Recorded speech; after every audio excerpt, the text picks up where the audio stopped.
Maths में हम system of linear equations को सॉल्व करने की जितनी भी ज़्यादा प्रैक्टिस करें वो उतनी ही हमारे लिए बेहतर होती है। चलिए आए अब इस सिस्टम ऑफ लीनियर इक्वेशंस को सॉल्व करते हैं एक ऑगमेंटेड मैट्रिक्स वाले तरीके से। यहाँ पे हम लोग एक ऑगमेंटेड मैट्रिक्स बनाएंगे इस सिस्टम ऑफ इक्वेशन का, जिसमें हमारे पास 3 अननोन्स हैं और 3 इक्वेशंस हैं। तो पहले मैं सिस्टम मैट्रिक्स लिखूंगी। मेरे पास सिस्टम मैट्रिक्स बनता है, कोफिशिएंट्स ऑफ x पहले लिखूंगी 1 1 1, कोफिशिएंट्स y के बनते हैं 1 2 और 3, और कोफिशिएंट्स z के बनते हैं 1 3 और 4। अब इसको मैं ऑगमेंट करूंगी जवाबी मैट्रिक्स से जो है 3 0 -2। अब इस ऑगमेंटेड मैट्रिक्स को हम रिड्यूस रो एचेलन फॉर्म में लेके जाना चाहते हैं।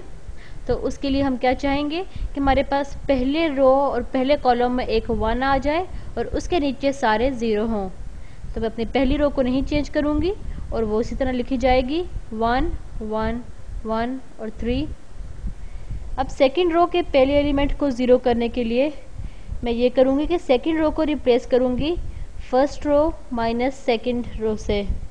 तो मेरे पास जवाब आ जाएगा 1 -1 0। बल्कि ऐसा करते हैं, मैं सेकंड रो को रिप्लेस करूंगी second row minus first row से।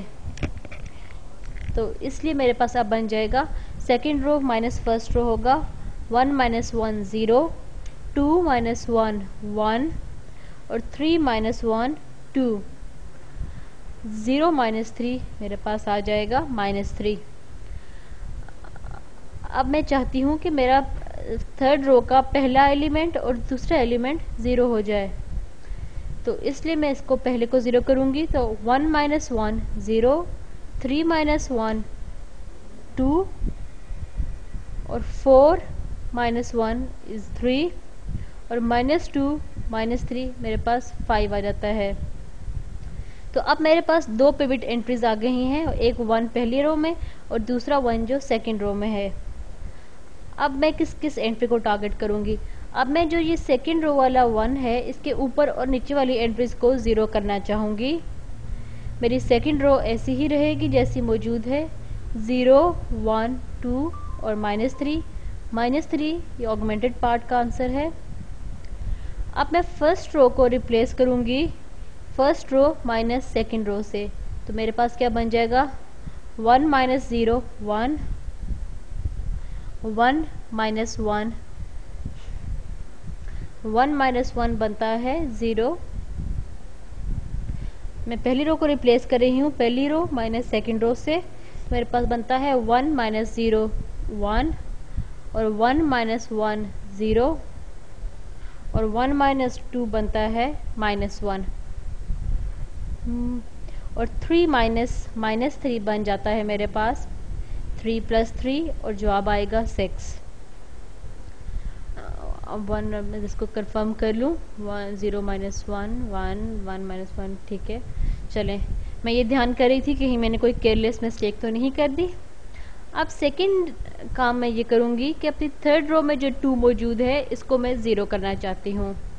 अब मैं थर्ड रो को रिप्लेस करूँगी -2 टाइम्स सेकंड रो से। थर्ड रो में से माइनस करूँगी 2 टाइम्स ऑफ सेकंड रो। तो 0 2 0 -0 0, 2 -2 टाइम्स 1 2 -2 0, 3 -2 टाइम्स 2 यानी 3 -4 आ जाएगा -1 -5। अब ये बनेगा -5 -2 टाइम्स -3 -2 टाइम्स -3 बन जाएगा +6 यानी -5 + 6 = 1। मैं बस सिर्फ ये चाह रही थी कि कोई मिस्टेक ना कर दूं। तो ये मेरे पास 1 हो जाएगा। तो मेरा तकरीबन मेरा पूरा हो गया है, लेकिन मैं अभी रिड्यूस रो एचेलन फॉर्म में नहीं गई। रिड्यूस रो एचेलन फॉर्म के लिए ज़रूरी है कि आपकी तमाम पिवट एंट्रीज पॉजिटिव हों या मेरे तमाम वंस जो डायगोनल पे आ रहे हैं वो पॉजिटिव हों। तो इसलिए मैं इसको अपनी तीसरी रो को +1 करने के लिए इसमें से माइनस कॉमन ले लूँगी। तो मेरे पास पहले वाला 1 पॉजिटिव हो जाएगा और ऑगमेंटेड 1 माइनस हो जाएगा।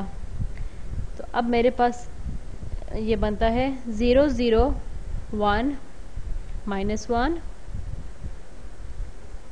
0 0 1 -1। अब मैं चाहती हूँ कि अब मैं अपने ऊपर वाले दोनों -1 और 2 को 0 करना चाहती हूँ। तो अब मैं ये करूँगी कि अपने ऊपर वाली जो रो में -1 अपेयर हो रहा है उसमें से नीचे वाला रो माइनस करूँगी, यानी फर्स्ट रो में से थर्ड रो माइनस करूँगी। तो 1 - 0 0 0 - 0 0 -1 + 1 0। तो 6 - 1 5। अब सेकेंड रो को मैं रिप्लेस करूँगी second row -2 times first row से। तो 0 - 2 टाइम्स 0 0 हो जाता है। 1 - 2 टाइम्स 0 भी 0 1 होता है, माफ़ कीजिएगा। 2 - 2 टाइम्स 1 मेरे पास 0 होता है। -3 - 2 टाइम्स -1 को मैं लिख के दिखाती हूँ। -3 - 2 टाइम्स -1 ये बन जाएगा -3 -3 + 2 और ये बन जाता है -1 के बराबर। तो अब मेरे पास मेरे अपना ऑगमेंटेड मैट्रिक्स रिड्यूस्ड रो एचलन फॉर्म में आ गया है, बन रहा है रिड्यूस्ड रो एचलन फॉर्म।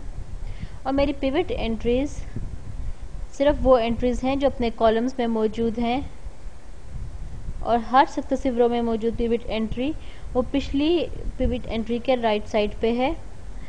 तो इसलिए हम इस ऑगमेंटेड मैट्रिक्स से दोबारा वापस जाते हैं अपने इक्वेशंस की दुनिया में, और इस ऑगमेंटेड मैट्रिक्स से इक्वेशन बनाने की कोशिश करते हैं।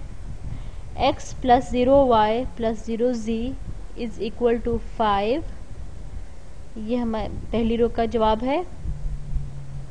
दोबारा 0x + y + 0z = -1। ये मैंने सेकेंड रो को लिख दिया है।